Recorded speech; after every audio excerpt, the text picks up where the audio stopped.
Welcome to the Tech Egg. Don't get scrambled. Enjoy the video.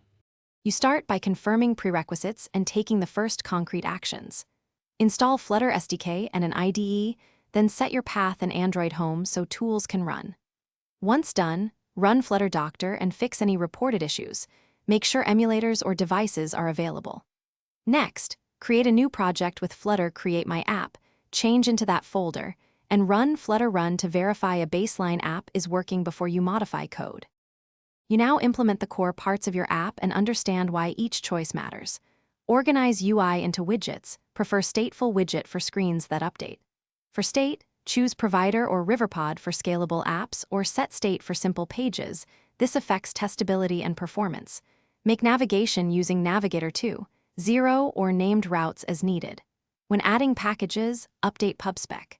YAML and run Flutter pubget. Then import and test each feature to catch integration problems early. You finish by testing, optimizing, and packaging your app so users get a reliable experience. Run unit and widget tests, use Flutter Analyze for linting, and test on different screen sizes and OS versions to catch UI or performance issues. When ready, build a release with Flutter Build App or iOS, sign properly, and compress assets for size. If something breaks during build or dependencies conflict, try Flutter Clean, delete pubspec. Lock. Run Flutter pubget, then rebuild. This resolves most environment-related errors. Thanks for watching. Consider subscribing if I helped unscramble your problems.